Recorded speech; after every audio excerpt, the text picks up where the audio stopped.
আসসালামু আলাইকুম। আশা করি সবাই ভালো আছেন। আলহামদুলিল্লাহ আমিও ভালো আছি। গত এক সপ্তাহ বেশ খানিকটা ব্যস্ত ছিলাম, তাই কোনো ভিডিও বানানো হয়নি। সেজন্য ভাবলাম আজকে একটু বাইরে বের হই এবং ছোট্ট করে একটা ভিডিও বানাই। তো যাই হোক, আশা করি ভিডিওটা আপনাদের ভালো লাগবে। আপনারা আমাকে ইনস্টাগ্রামে ফলো করতে পারেন এবং ইউটিউব চ্যানেল সাবস্ক্রাইব করে আমাকে সাপোর্ট করতে পারেন। এটা আমার জন্য অনেক অনুপ্রেরণা যোগাবে।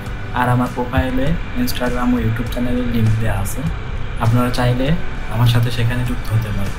সো যাই হোক, আপনাদের থেকে ভালোই সাপোর্ট পাচ্ছি, আশা করি আগামীতেও পাবো। আর অনেকেই আমাকে মেসেজ করে একটা প্রশ্ন করেন, ভাইয়া আপনি আপনার বাইক থেকে কত কিলোমিটার মাইলেজ পান? আসলে এটা একটা কমন প্রশ্ন। আমি আপনাদের জন্য অবশ্যই একটা ভিডিও বানাবো যেখানে আমি দেখাবো আমি আমার বাইক থেকে কেমন মাইলেজ পাই। তারপরেও আপনাদেরকে জানিয়ে রাখি, আমি আমার বাইক থেকে সিটির ভিতরে 45 থেকে 46 কিলোমিটার মাইলেজ পাই, আর হাইওয়েতে 55 থেকে 56 কিলোমিটার। আসলে বাইক থেকে কত কিলোমিটার মাইলেজ পাবেন সেটা ডিপেন্ড করে আপনার বাইক রাইড করার স্টাইলের উপর এবং বাইক কেমন মেনটেনেন্স করেন সেটার উপর। আপনি যদি খুব রাফ রাইড করেন তাহলে কম মাইলেজ পাবেন, আবার বাইকে যদি ঠিকঠাক মেনটেনেন্স না করেন সেক্ষেত্রেও আপনি বাইকের মাইলেজ কম পাবেন।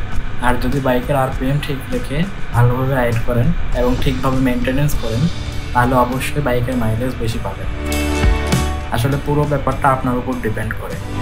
আর বর্তমানে বেশিরভাগ বাইকগুলোতে এফআই থাকার কারণে মাইলেজ মোটামুটি ভালোই আশা করা যায়। কার্বোরেটর বাইকের থেকে এফআই বাইক ফুয়েল একটু কম বার্ন করে।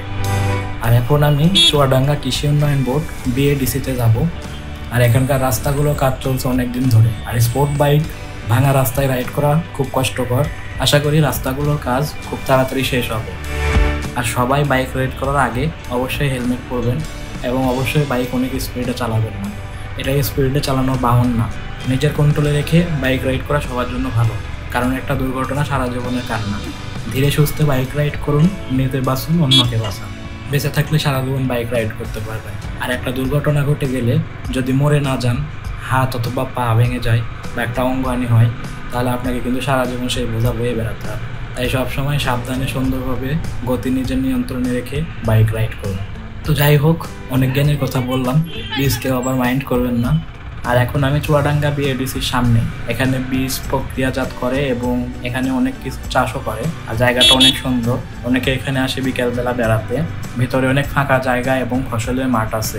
অনেক নিরিবিলি একটা পরিবেশ। এখানে অনেকে বাইক নিয়ে এসে স্টান্ট করে, আবার কেউ সাইকেল নিয়ে এসে স্টান্ট করে, কেউ বেড়াতে আসে, কেউ ক্যামেরা নিয়ে ছবি ওঠানোর জন্য আসে, অনেকে আবার আমার মতো ভিডিও করতেও আসে। এখানে সরাসরি আসলে অনেক ভালো লাগে, ক্যামেরাতে এটা সৌন্দর্য তুলে ধরা সম্ভব না।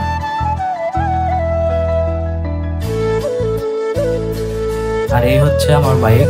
কিছুক্ষণ আগে বৃষ্টি হয়েছে, আর কিছুদিন বাসায় তুলে রাখার কারণে বাইকটা একটু ময়লা হয়ে গেছে। 2-1 দিনের ভেতর বাইকটা ওয়াশ করতে হবে। তো অনেক সুন্দর একটা পরিবেশ, মেঘলা আকাশ, পরন্ত বিকেল, মনোরম একটা পরিবেশ, মন ভালো করার মতো একটা জায়গা।